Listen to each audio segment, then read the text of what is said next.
Holding a Grudge with Stevie and Robin. All right, everybody, welcome back to episode 3 of Holding a Grudge with Stevie and Robin. And again, Robin's always got to do the little holding a grudge. There we go. It wouldn't be the show without it. So anyway, welcome back. And this week we're going to be talking about the final 2 episodes in Netflix original J-horror series, Ju-on the Grudge. And you guys will have to excuse me. I'm like trying to avoid the sun like a vampire. No matter where I go, it will not stop following me as life, but whatever. So last week, and then just a spoiler alert, there probably is going to be spoilers in this episode just because, the show's been out for, you can't avoid them at this point. The show's been out 3 weeks and it's the final 2 episodes, and Robin and I have a lot to discuss, frankly. So yes, last week we made 3 predictions that we were going to talk about. So the first one was that Yudai was going to get his comeuppance and die. Were we correct? We did. Yeah, we did. Guess that one right. He meets. We won't spoil that, but he meets his fate in a pretty decent way. And Tetsuya did not return. I was shocked to help his mother and his girlfriend. I was shocked too. I was kind of hoping he would just a little bit, like a glimpse of him come back, but no. Yeah. No, I'm really bummed about that. And then cats. There were more cats. Right? Always. There's always going to be more cats. So cool. I mean, we got 2 out of 3. Ain't bad, like the song. But sure. Going right into it, and I've got my notes here on my phone. I want to say that episode 1 and 2 should have just been taken out. We should have started with 3 and 4, had 5 and 6, and give me 2 more episodes, because there's no fucking way that I can go now without a season 2. It has to happen. It absolutely has to happen. Yeah. It does.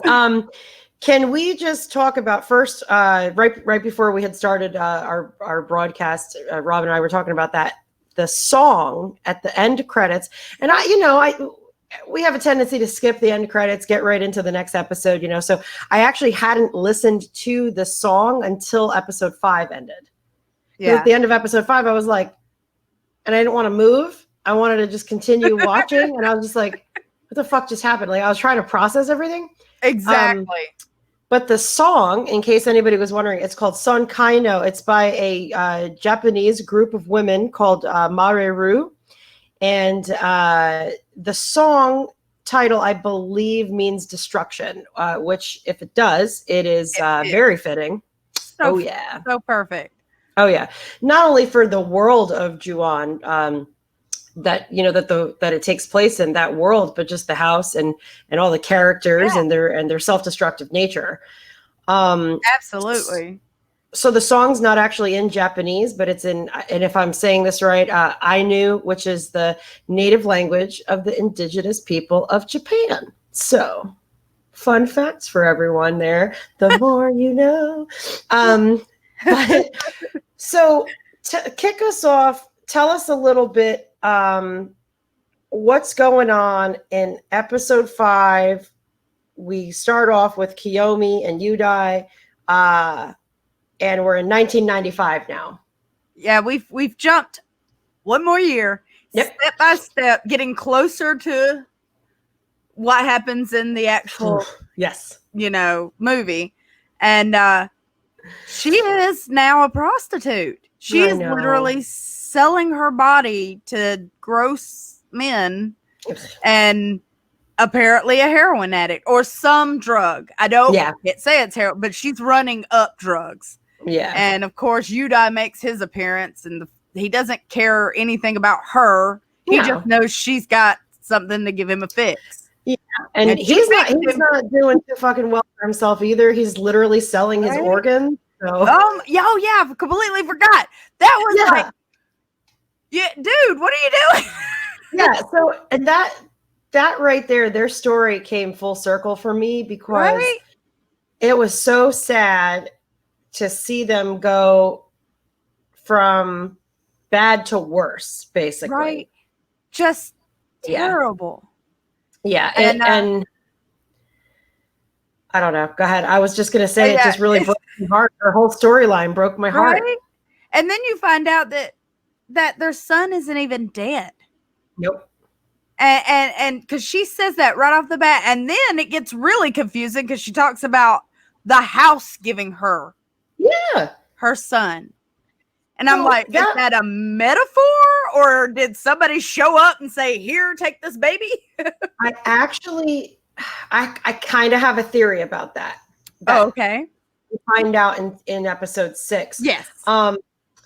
So we find out also that Tashiki was trying to protect Yudai. And Which was weird. Yeah, I don't understand that.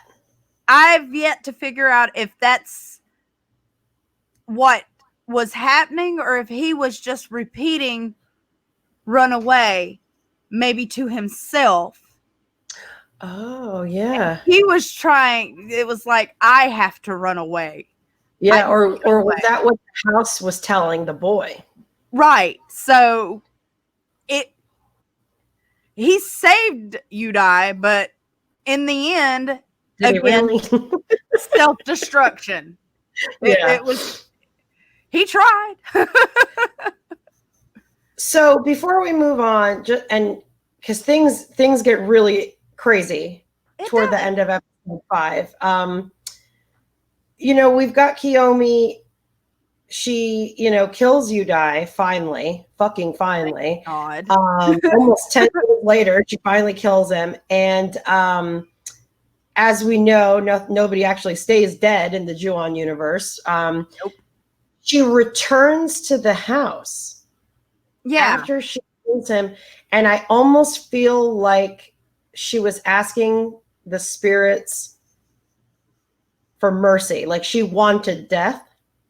Yeah. She wanted, and I feel like as volatile as the house is, and as much of a black hole of awful horror the house is, I feel like the house did give her mercy. Right. And it was almost touching, but in a way, I'm like, the ghosts come in and take her back, and I'm like, that's sad, but still, why would you want to be stuck in the afterlife with those two? I mean, yeah, dude, I don't know. It was her story was really a tragedy to me. It was so sad. Yeah, her story was really a tragedy to me. Heartbreaking from beginning to end, and her whole family. That's crushing, but it's also a really good story. She, I think, by far has one of the better stories aside from the writer. Yes. We've decided, I don't know. Yasu. That's his name. Yasu. Okay, we'll go with that.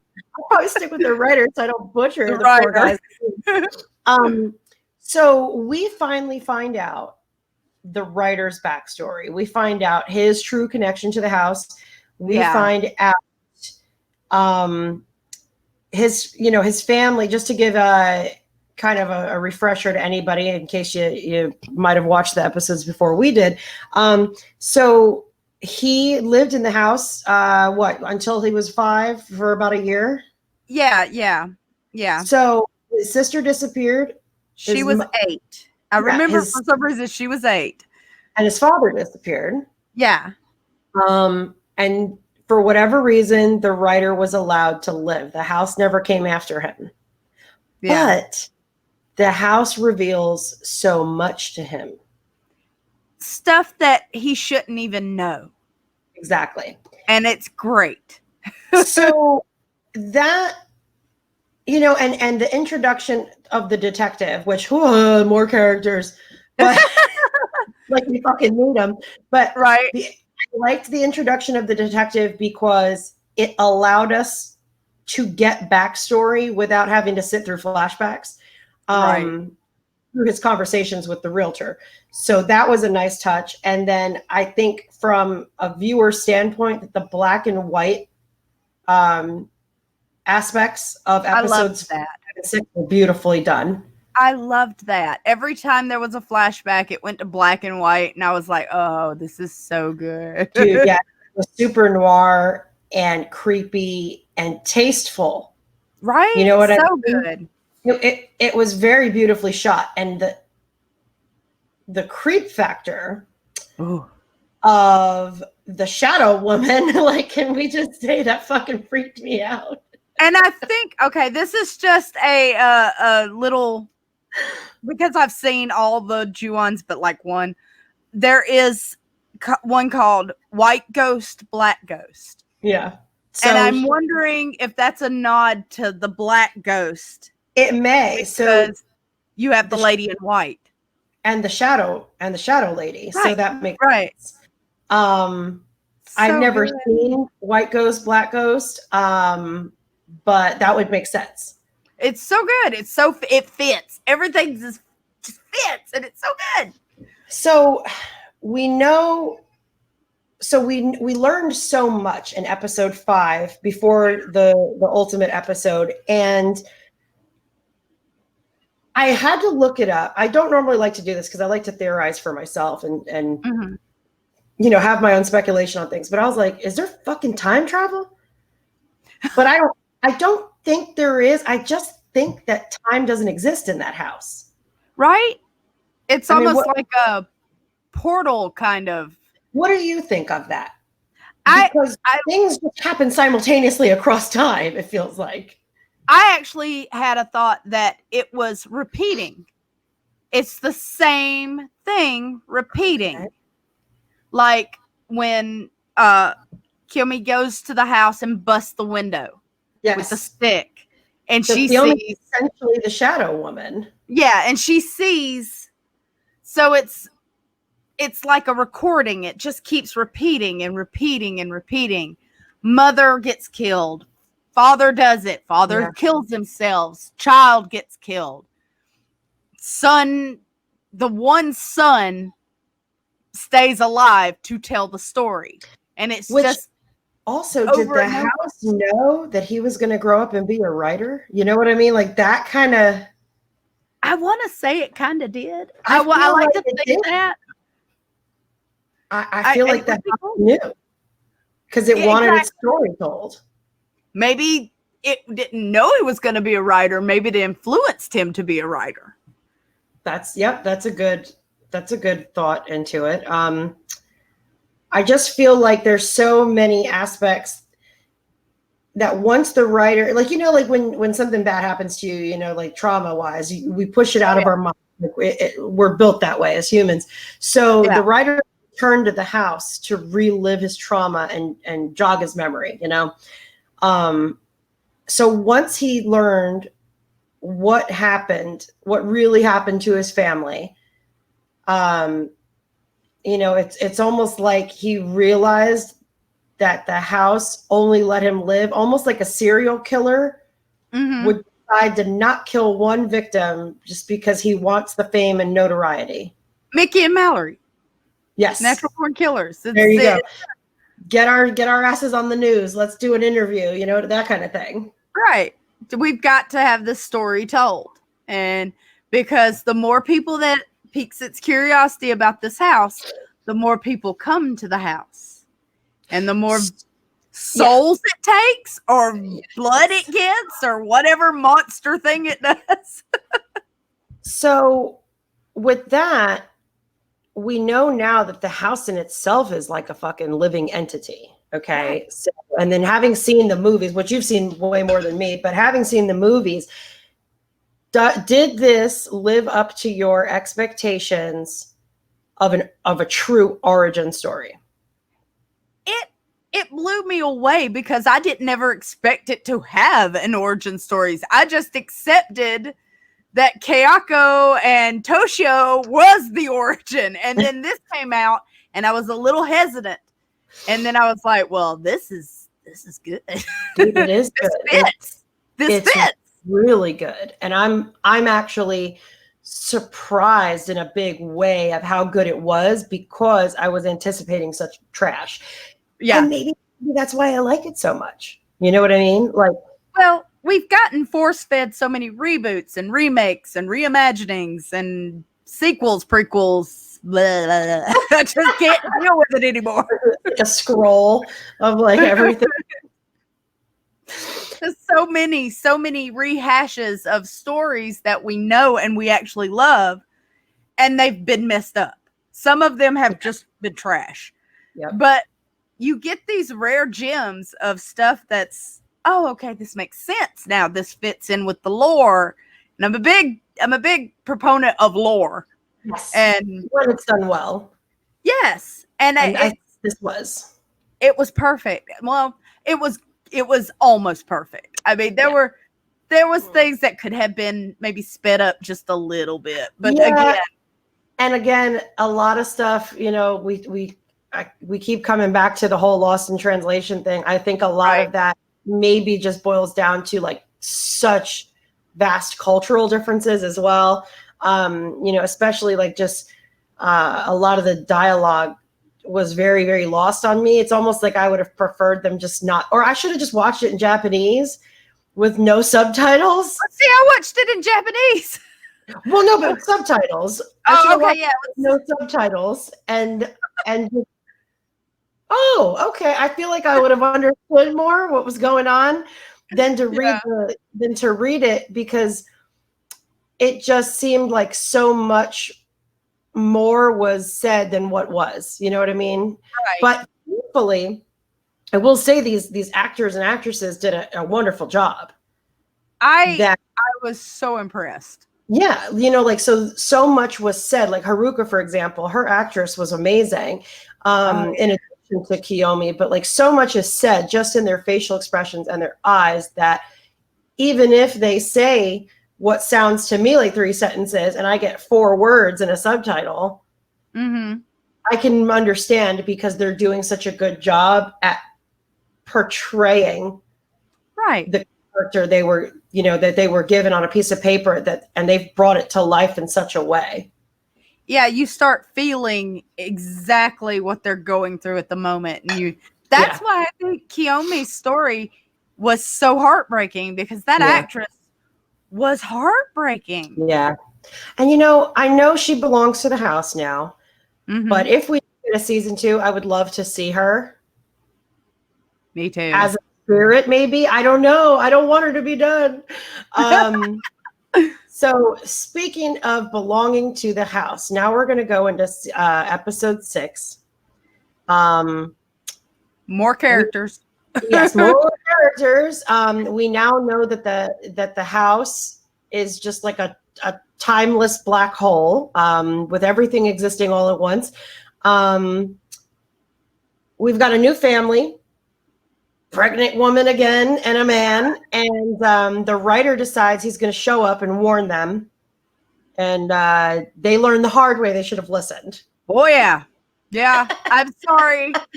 As soon as I started episode 6 and I saw the pregnant woman, I was like, no, don't go in that house. You're just gonna have a bad time. Please, what are you doing? Oh my God. And her fate, the pregnant woman's fate, is left up in the air for us. We don't really know what's going on. But it did not end well for her poor husband. What the hell? Okay. We'll talk about that. So does spontaneous combustion?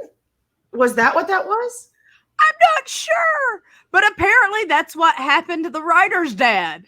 Exactly.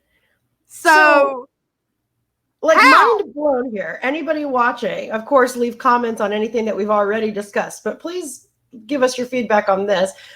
Was that fucking spontaneous human combustion, or was it aliens? Did he get zapped in the face? He was just with this steaming pile of goo on the floor. Like, it was just so strange. And I really was under the impression that a spirit was going to go into him. Me too. But then he just kind of like disappeared into mush. So did the house like eat him? I don't know. It felt to me a lot like something from a Junji Ito manga, because he does that weird stuff that just kind of happens. Like, yeah, and then he like shakes where it's like you kind of like, it's almost like he becomes a blur. Right, and the glass starts vibrating, and it's like, this sounds like a some sort of weird weapon that the government's testing. What? It's Godzilla. That's Godzilla. It. We figured it out. It's fucking Godzilla. I don't know. When that happened, I literally went, "What?" I was like, "What the fuck is this?" So we've got that. So now, questions were answered in episode 6. Not everything was a big heaping ball of mystery just tossed in our laps that said maybe we'll have a season 2. I don't know, but enjoy this. Which I did enjoy it, but it's like, don't give me more questions. I want the ones I already have answered. I feel like this is Lynchian in a way. Yes, it is. It's very fucking David Lynch. Like, the whole series to me was, first of all, super artistic and, again, tastefully done.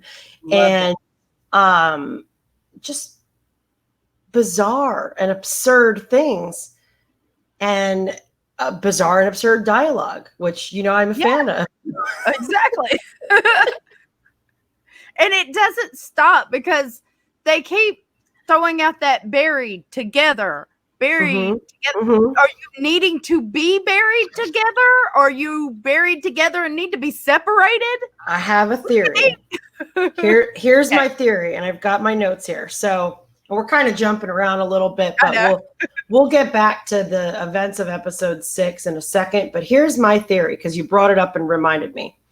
So, buried together, and Kiyomi says, well, the baby was given to me by the house. Okay. So if her boy is not actually her boy, but it belongs to the house, and the woman in white wants to be buried together, and how time seems to be happening all at once, right? So 1950 is happening at the same time as 1960. 1960 is happening at the same time as 95 and 88, and so on and so forth. Like I said earlier, did the house know that the writer was going to grow up and be a writer? Right. Again, we have the man in the 50s who had kept that woman, raped her, got her pregnant, stole her baby. They never found the baby. So is that baby Kiyomi's son? Ooh. That's my thing, is that it could be Kiyomi's son. And now Kiyomi's son is stuck in the hospital. Right. In a limbo type state. Yes. And the woman in white's like, I want my son back. Bury us together. That's really good. Yeah, that's the only thing I can think of. And even like Haruka was trying to figure that out. And that's where that was a little confusing to me. But then when she turned around to talk to Tetsuya's mother, I was like, oh, she's not actually there. Mm-hmm. The house got her. I was super bummed. I was like, what? Yeah, and it's you start messing with stuff like that, somebody's going to disappear. And I even put it right here. Where is it? I put, okay, things you don't say to spirits. Will you come over here and whisper in my ear? Okay. That's okay. Things you don't say to spirits. Come over here and whisper in my ear. No, don't come over here and don't whisper in my fucking ear. You could stay the fuck over there and shout it at me. Okay? Send me a letter. Yeah. Shoot me a text. Yeah. Put it on a dry erase board. I don't care. Stay over there, okay? It was that whole seance part. As soon as she said that, I was like, you are not gonna, no. I was super, I think I can move over here. No, I'm gonna have to just go under the desk at this point. Haruka and Tetsuya's mother both belong to the house now. And I gotta say, the very, very final shot of episode startled me. Right? With Haruka, because I was like, okay, this motherfucker's back. And that's a startling sequence I'm not going to spoil for anybody. But can I just say, being a new mom and watching this series is kind of creepy. With there's a lot of demon babies. A lot of them. There's a lot of demon babies. And I'm like, well, how many are there? Because I feel like there's so many pregnant women and so many demon babies that it's like there's too many demon babies. And I'm like, and then I look at my son and I'm like, get away from me. You're scaring me. Well, I'd honestly say I have no kids. I have cats. I don't have kids. But this is definitely something you don't want to watch if you're thinking about having babies. No, because it's creepy as shit. And goddamn ghost spirits and whatever they are, they're going to come. They're going to do all sorts of scary stuff. Like, why are they all fetal? You know what I mean? Like, they're all like abnormally formed fetuses. And I'm just like, it's so creepy. Oh, God. Yeah. Very creepy. I will admit, the puppetry that they used with the babies was so good. I know, dude, it was super creepy. Especially that black and white sequence with the baby. And and that kind of further helped my theory. That's what made me think of it. Shadow Kiyomi runs in and grabs the shadow baby off the floor. Remember? Mm-hmm. So again, that's what made me go, oh, that's her son. See, I totally am with you 100% with that one. I think that's what's going on there. I could be wrong. We won't know unless Shimizu himself tells us, or we get a season 2.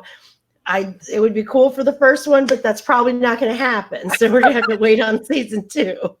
I feel like Shimizu might be the Japanese David Lynch, where he's just, because anytime anybody asks David about anything, he's like, I'm not telling you. Well, you know, I wonder almost if he's a fan of David Lynch. Probably. There's a lot of, because, Lynch loves dreams and he loves doppelgangers and coinciding at the same time, but in different lines of reality. Yes. So, he also loves, they both seem to like purgatory. Very much. Yeah. And that's what this house feels like. Purgatory. Yes. And we just traps you. And last week on the cast with Joe, we were talking about purgatory and how, in a lot of, specifically the Catholic religion, that's where you're not really, you don't belong in heaven or hell. And that's why you're there, Right.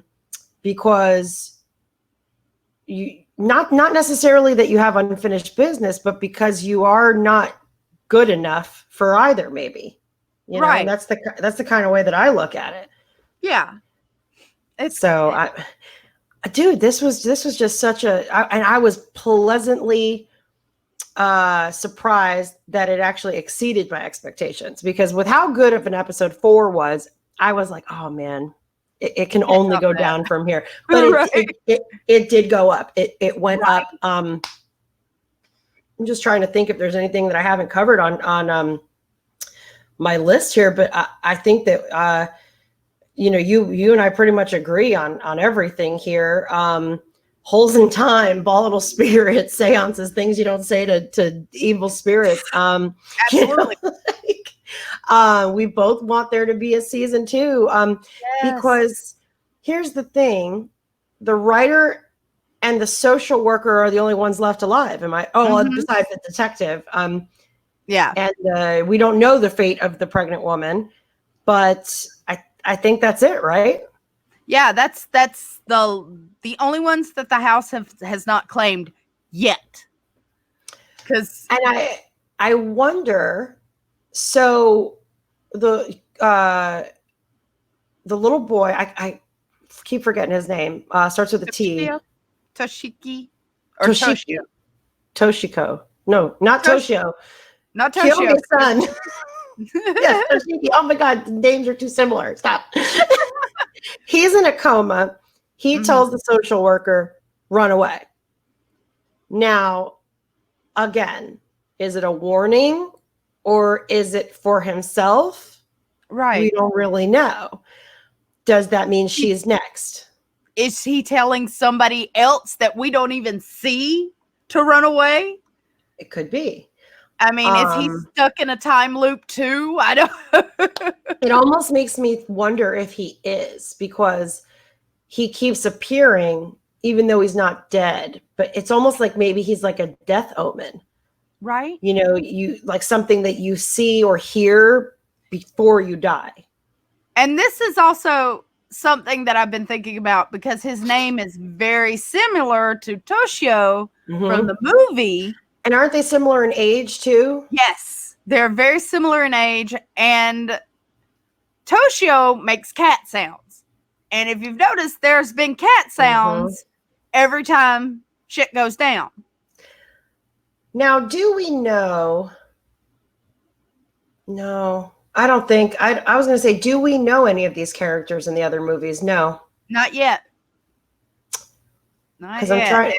So that makes me feel sad that eventually our writer friend is going to bite the dust, but maybe it won't be from the house. Maybe it'll be natural causes. Right.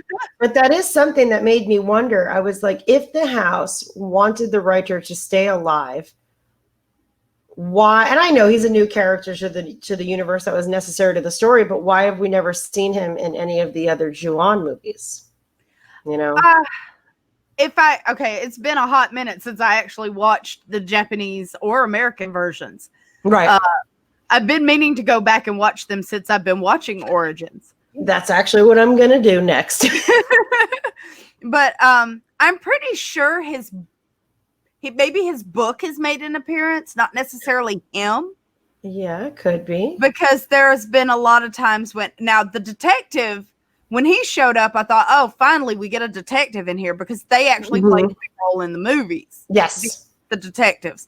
So I was like, oh, okay, maybe this detective passes on stuff to the other detectives.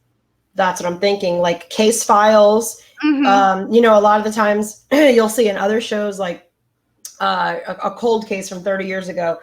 Oh yeah, here's the old case files on that. So and so was working on it, you know, and so maybe they name dropped him at some point, right, in the movies, and we never caught that. You know, exactly. It could very well be in our mind. Yep. So I'm very curious, and you know that might be our next step here with the Holding the Grudge show, is that we go back, we watch the Japanese movies, and then we see how they link up with the show, and then we watch the Grudge, and shit, I'll even watch the shitty 2020 Grudge. I'll watch all of them. I don't know if I can do that again. I don't know if I could sit through it again. I'll do it for Lynn Shay. I'll do it for Lynn. I'll do it for Lynn Shay too. Oh God, it's so bad. And even Bill Adler could have saved it. And I love Bill Adler too. He played the detective that went nutso. I just, you know, it makes me really sad, because it had potential. So much. But they just mucked it all up. They took it and just took all the fun out of it. Yeah, it was not a fun movie.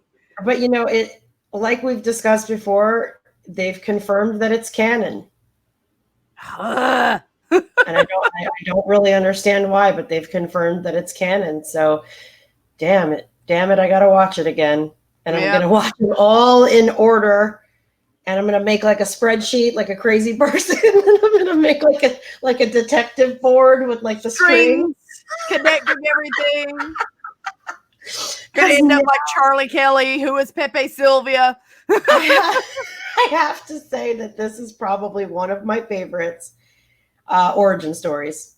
Oh, me too. And I hope it continues. Dude, it was done so well.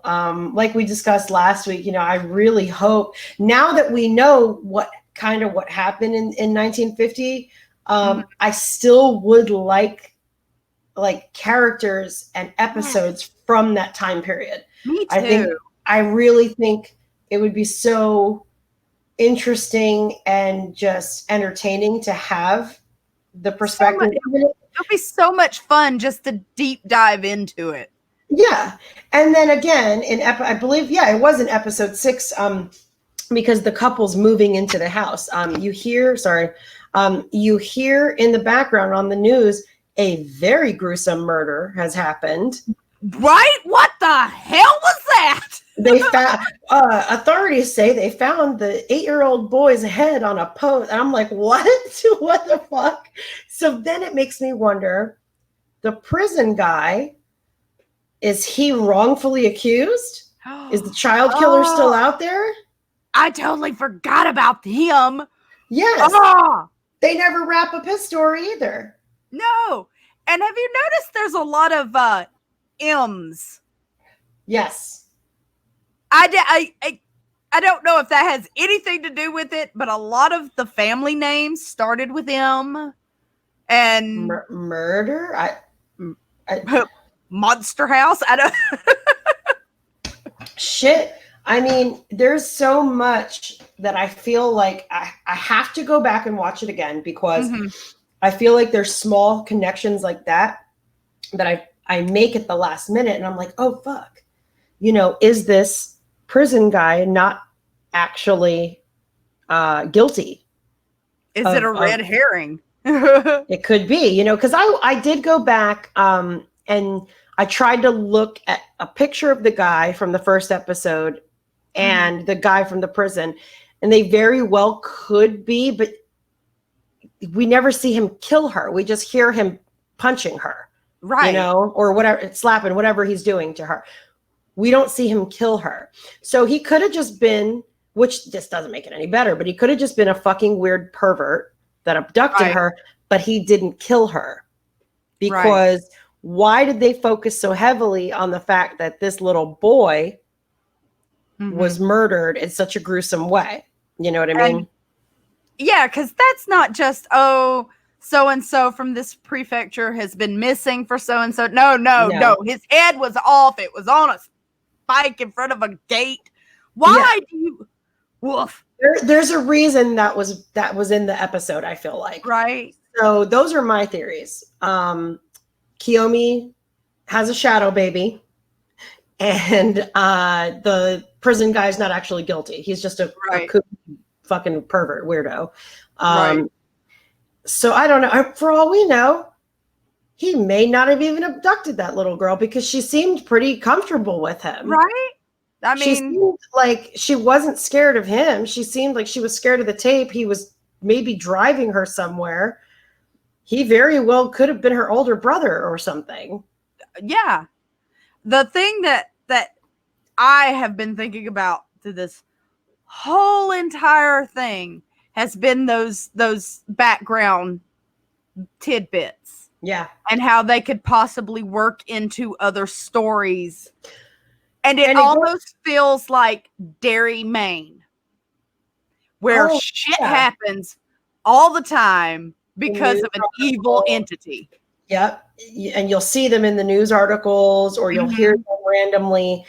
And it's just been happening for decades on end with no real rhyme or reason. But yeah, that is very true. That is very true. It's almost like Japanese king lore, Right. But no turtles, no flying turtles in Giant Spatters, please. So, I like all this for a season 2, especially what you said last week. If anybody remembers that, about the cult on the subway, with the sarin gas, and the gas attacks that did actually happen. And then there's got to be a reason that they brought that in too. You know what I mean? This is just to show how evil this place is, or it's going to tie into something. And I mean, and that's the truth of the Ju-on universe, is that, I mean, yes, reality is, if not worse, just as bad, as a reality in which an evil black hole house lives. But you've got this almost like a bubble, it seems like, over Tokyo, where just violence and destruction and madness, substance abuse, self-destruction, self-disrespect, things like that, where it's just this vicious cycle that is feeding the home. And again, think of Pennywise. Exactly. Feeding on your fears and things like that. So it is very king. It is very Japanese king. Yeah, I never thought of it that way until you said something. I like that. Yeah, I really like that. So anyway, final thoughts on the awesomeness that is Ju-on Origins. It was worth a binge watch, because I'm gonna go back and re-binge it, because it's so in depth. It's so, and again, like how I was saying, how it just kind of clicks together. All the pieces kind of fall together, and you're like, at first you're like, I have no idea what's going on. And then in the middle, it's like, oh, okay. And then by the end, you're like, I still don't know what's going on, but I love it. Yes. And I need to know more. It's like I said, I am very hopeful that there's a season 2, because even though a lot of our questions, like I said earlier, were answered, here's more questions. Here you go. Even though I answered some answers, but even more questions. Even though I answered 4 of your questions, here's 10 more. Exactly. 10 more. And I really would like to see the fate of our characters, and see where this goes. And I'm definitely gonna, like you said, definitely worth a binge watch. I'm gonna go back and rewatch it. And then I'm going to move on to the movies, and I'm rewatching them, and I'm going to watch some of them for the first time. And that's very exciting. Oh yeah. Don't forget to actually add in, even though it's not really canon, it's just fun. The Ring versus Grudge one, the Kyoko versus Sadako. Because I think that will be fun. I think that'll be a lot of fun. So much fun. Especially if there's any like ridiculous, absurd dialogue and stuff in there, which I'm sure there will be. So yeah, guys, thanks for tuning in to episode 3 of Holding a Grudge. And in your comments, or in our comments, leave us your thoughts, questions, whatever. This is not going to be our last episode, because I have a feeling once we rewatch and we begin our crusade of binging all the films, we're going to have a lot more to talk about. So keep your eyes peeled. Yes, hell yeah. Subscribe to make sure you don't miss those episodes, because when they do come out, you can get notified that they're coming out. And yeah, thanks for tuning in. Robin, you got any final thoughts for anybody? Don't pigeonhole yourself to Western horror. Go look for some J horror. It's always a good time. Yep. J horror is great. Korean horror is amazing. There's, another one of my favorites, French extreme horror.